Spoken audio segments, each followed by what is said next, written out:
Hi everyone, I'm Aiden, the 2021 Youth in Action STEM Pillar winner. I am both nervous and excited to graduate, as this is my senior year, but I'm really excited to see where STEM is going to take me. Thanks to HughesNet in 4-H, I've been able to spend this past year working with youth from across the country, and I'm so excited to have Thad and Ava here with me today. They're both former STEM Youth in Action winners, and they're going to chat about their life and their career journeys and how 4-H has continued to shape their life. Hi, I'm Ava Loneman, and I was the 2017 National Youth in Action STEM Pillar Award winner. I'm 21 years old, and I'm from Portage County, Ohio, and I'm currently a college student at the Wash University. I'm so excited to be here today with everyone, and I can't wait for our discussion. Hi, I'm Thad Hughes. I'm the 2016 Youth in Action STEM Pillar Award winner. I started a number of robotics teams across several ages in Central Illinois. I went to college at Rose-Hulman Institute of Technology for mechanical engineering, and now I'm a mechanical design engineer at DECA Research and Development out in New Hampshire. Pleasure to meet you, and look forward to chatting about what I've been up to. How has your interest in STEM evolved over the years? When you were in 4-H and imagined this period in your life, are you doing what you thought you'd be? Well, when I was in 4-H, I always had an interest in the mechanics behind science. My interests have shifted a lot over the years. It went from engineering to natural sciences and to public health, and finally to dentistry. I am doing what I imagined I would be in 4-H and a whole lot more. I'm currently part of a research team that's been studying the potential effect of Y chromosome genetics on the increased morbidity of COVID-19 in men. And I'm going to be graduating summa cum laude this summer with a bachelor's degree in biology pre-professional studies and a minor in philosophy. And this summer I'm going to be applying to dental school. For the most part, doing what I thought I'd be doing. I am a mechanical design engineer at DECA Research and Development. So I do a lot of mechanical design, a good bit of electrical wiring, some programming here and there, get my hands in a little bit of everything. I definitely had this idea that engineering was something where people are just kind of playing around with ideas all the day and coming up with new ideas. It's kind of just like a playful environment the whole way. And that's not quite the case. There's still work involved. And a lot of problems just require working really hard and slogging away at something, applying what you might already know to be the right answer, doing things properly and by the books. And that's perfectly fine, because really what we're trying to do at the end of the day is make the world a better place. And that doesn't always mean more innovative. Sometimes that just means working really hard and getting the right solution out the door. Now that you're several years out of 4-H, are there specific experiences from 4-H you feel helped you get where you are now? Participating in 4-H gave me a lot of fundamental skills and even just mindsets that I use in the day-to-day of engineering. Competitive robotics, of course, was a key component of that. 4-H projects and record keeping also helped me make a huge resume and library of skills that I can tap into on a day-to-day basis, because just like having that diversity and of different experiences and mindsets is huge. In all honesty, there isn't one single aspect of 4-H that I can look back on and say that it did not shape me in some way for my future. 4-H has taught me about diversity, STEM, health education, and leadership, and it has made me into the innovator, engaged learner, critical thinker, collaborator, and mentor that I am today. 4-H has really taught me the skills that are needed to be a well-rounded adult. And 4-H helped me discover that hands-on learning is the best approach for my educational needs, which has been something that has been so important for my success. And I have kept in constant contact with the advisors, friends, and peers that I've met through my different activities in 4-H. And that has been really beneficial for me. Without the advisors who guided me and without the team at National 4-H who supported me while I was the National Pillar winner, I would not be where I am today. And that experience has opened so many doors of opportunity for my future. And it's really helped to boost my confidence that I had in my ability to achieve anything that I put my mind to. It really sounds like the Youth in Action winter experience had a big impact on you. Can you share more about that? Being named the 4-H Youth in Action STEM Pillar winner back in 2017 was and remains one of the greatest and most incredible experiences of my life. It was a really amazing experience, and it gave me the opportunity to share my passions on a wider scale and to meet a lot of really incredible people. I still share my experiences that I've had as the STEM pillar, and it has really helped to bolster my applications for colleges, for grad school and for scholarships. Are there any challenges you had or doubts in the career path you were taking? The ones I did have were really mostly around making decisions on job offers, because there's a lot of different work cultures at different companies. And especially when you're starting out, those experiences that you gain can have a huge impact on what things you learn and where you go in life. So I consulted a lot of parents, a lot of peers, professionals in the field that I've met along the way. And really, like, the big thing is just kind of bounce ideas off of folks and don't be afraid to take leaps of faith. A lot of things will take you in strange directions, and there's a lot of 180s as you go through your career. Something that was especially difficult for me to face was going through higher education as a person with ADHD. I constantly have had to advocate for myself, and it's been important for me to develop working relationships with my professors and the people in student accessibility services. When things would get tough in my more challenging science classes, I would always turn to tutoring and to professors when necessary. I think that those are really important resources to use and that people should not be afraid to take advantage of. And it was such an important resource for me when applying to dental school. So are you going into family dentistry, or are there other career options for you? So following dental school, there are a couple different routes that I can take. I've always had an interest in prosthodontics, which is the branch of dentistry which is concerned with the design, manufacture, and fitting of artificial replacements for teeth and other parts of the mouth. So I've been considering specializing in that area. I've also been considering joining the military or working for the government in underserved communities for a few years following dental school. But ultimately, I would really, really love to become a professor at a dental school someday, further down the line, to just continue giving back. Wow. What accomplishments are you most proud of over the last few years? I've honestly been really proud of the outcomes of my entire academic experience. I never imagined myself succeeding so well in college. I am attending Walsh University on a 4-year full tuition academic scholarship. I was inducted into the Sigma Zeta Math and Science Honor Society, and I've achieved pretty much every goal that I've set for myself.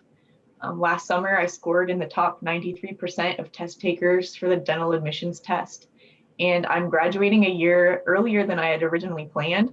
So again, I never imagined myself achieving this level of success so soon.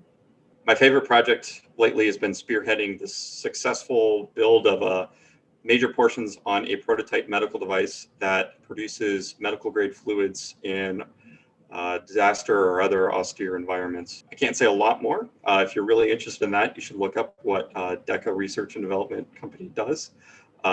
There's a lot of cool stuff. And it's been a great experience to be a part of many successful launches we've been doing lately. That particular prototype was helpful in proving out the feasibility of the new technology, and it also gave us additional funding from our client. So it was very amazing to be a part of a huge team to pull that off. That sounds like a pretty cool job, not gonna lie. Can you tell us a little bit more about what you're currently doing? I'm a design engineer, so I bounce around between a lot of different projects, helping them as they need. You can kind of think of me as a little bit of a firefighter. I go around and put out disasters or fires that are happening in the company. I offer a fresh set of eyes and a particular way of looking things that hopefully helps other projects get things on the right track or back to business as usual in a more timely fashion. So I enjoy that I get a lot of different exposure to different technologies, a lot of different management styles. My favorite part is when I can come up to somebody that's been kind of just like bashing their head in, trying to solve a problem in one particular way. Step back, reassess, and then figure out a different approach and a different direction that we can go that will really get us in the right direction. That's really where we're trying to go to. So, why did you both choose a STEM career? Well, I think I was pretty much always destined to end up in STEM. I was raised in this environment in my household, and of course, being a part of 4-H, where it was just a really integral part of my upbringing. But I specifically chose dentistry as a career path because it's an intersection of all of the things that I love. It's art, science, and health. And I wanted to be able to make a difference in people's lives while also staying true to my passion for science. And without 4 H, I would not have been able to explore my curiosities or cultivate my love of learning, realize the importance of dedication, or discover my calling to educate and serve others in a field that combines my passions. I seem to have a knack for it, quite frankly, and a lot of people seem to be very much in need of a good engineer. So it's perfect fit, really. Funny that you mentioned knack. Are you familiar with the knack video that they show all engineers and That Dilbert clip, right? yes. Yes. Yeah, I think I have the knack. Yeah, that's very true. I can't remember. I had a humongous box of like random stuff in my room Uh-huh. that I would take apart. And of course, I love Legos and everything else. I think there was a lot more destruction, and it took me a long time to actually get to the point where I was really putting things back together properly. I had a lot of tutelage from my dad to maybe make that knack shine a little bit. But yes, I think I have that. Yeah. Well, it seems like your love of STEM came naturally for both of you. I don't think that was quite the case with me, but I'm curious, do you have any advice for kids who might be intimidated by STEM? Well, I'll be honest, STEM is hard. And when I was younger, I did struggle a lot with certain STEM subjects and different topics. And STEM can be hard for pretty much everyone, and that's okay. One of my favorite quotes, which I think speaks perfectly to this question, is from Albert Einstein. And he says, "Most people say that it is the intellect which makes a great scientist. They are wrong, it is character." And I personally think that this is one of the most important things for children pursuing STEM to know. You may not get the best grades in your STEM classes, and certain subjects may come across as really challenging for you, but it should not ever be enough to stop you from pursuing STEM if it's something that you're really super interested in and really passionate about. And in STEM, all grades are ultimately not the most important thing. What's important is that you have the curiosity and the determination to go after what you want. If you're interested, but just intimidated, I would say explore around and try to find how to get your foot in the door. One of the things you see once you get into industry is there's a lot of people who are really good at particular subject matters. So you'll have someone who's really good at fluidics, but they're awful at mechanical design. That's just even within the subfield of engineering. So there's like a huge difference between being a mathematician, a scientist, an engineer, or just a technician. Within all those fields, there's a lot of subdisciplines. I'm not good with fluidics. I am not good with scientific rigor. I found out that I was good with programming, and that kind of got me foot in the door. And then I immersed and found that, oh, I'm actually really good at mechanical design. I'm going to go down that avenue now. What were some of the ways that you explored different STEM areas to make those decisions? So one of the big ways for me that I don't even realize half the time that I had to explore STEM was growing up on a farm. Of course, there's a lot of machinery maintenance involved in crop agriculture. So that was huge in exploring technical aspects, what goes into mechanic design, how to have sympathy for your technicians. I also did a number of summer internships, both before college, in which I had a programming internship, and during college, in which I did a number of mechanical internships, one of which was at HughesNet.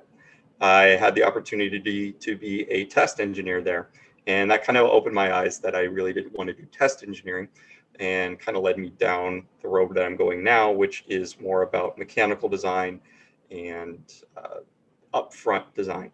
I'm really curious. Are you both still involved in 4-H? I've been helping a 4-H affiliated FIRST Robotics team. It's a great way to continue honing my skills, as well as keep in touch with mentorship and give so much back to the program that's given so much to me. I'm also still involved in 4-H. This will be my second year serving as a club advisor for a local club, and it has been a really fulfilling experience. It means so much to me that I'm able to help give back to the community that grew me into the driven and successful person that I am today. What team do you mentor? Because that's what I've been doing. Like, I'm part of the FIRST Robotics program 4-H affiliated club. The team I've been mentoring is FRC number 501, the Power Knights, up in Manchester, New Hampshire. I've heard of them. They're really? Like, that's cool. Yes. Wow. Yeah, cool. we had a pretty fun week one because we decided to build a full court shooter last year. So Wow, you guys got to compete last year? Yeah, we luckily got to squeeze in one blue banner even at that. So Wow. Yeah, I just finished my last one as a student 2 days ago, and we won the blue banner for the Oklahoma State regional. But nice. What team? 2395. Yeah. 2395. Name? Yeah, the Ninja Monkeys Oklahoma County 4-H Robotics. It's a whole long title. Aiden, I'm curious, where do you think that your future is going to take you? What are your next steps after the Pillar Award? So I'm going to school at George Washington University in Washington, D.C. this fall, where I plan to go for public administration, and I'm figuring out what I want to maybe do from that point on, maybe go to law school. I'm definitely thinking environmental science, though, as part of that decision. So it's because I would really love to just go back and help communities, help nonprofits that are really fighting for education reform and giving better access to STEM education. We have a lot of potential students out there and engineers and scientists who are solving the world's problems, but we're not giving them a chance to find that passion. And so I really want to help make sure that happens. How has it been? I know I was kind of a beta at that. So what have you gotten to experience as part of the Youth in Action? It's been a lot of fun. It's a little nerve-wracking. I think I'm kind of used to a lot of the interviews like this now. I think the best part of this whole thing was that, like when I started getting recognition, I got some from like my county, my state, the national level, people from all over. But it really highlighted the project areas that I was working on. People in the STEM fields, in the STEM robotics field, in 4-H, that spotlight that I think that they so desperately need.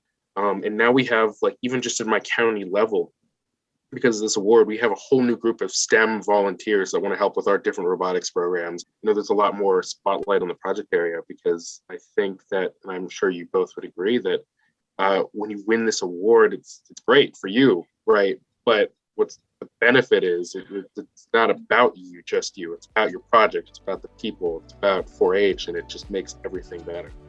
Thank you both for the great advice and for sharing what 4-H STEM has meant to you all. It's been really valuable for me, and I know it is for every 4-H'er out there watching. Thank you both again, and a big thank you to our sponsor, HughesNet, who has sponsored all 3 of our awards. Thank you. Hi, thanks for having us, Aiden.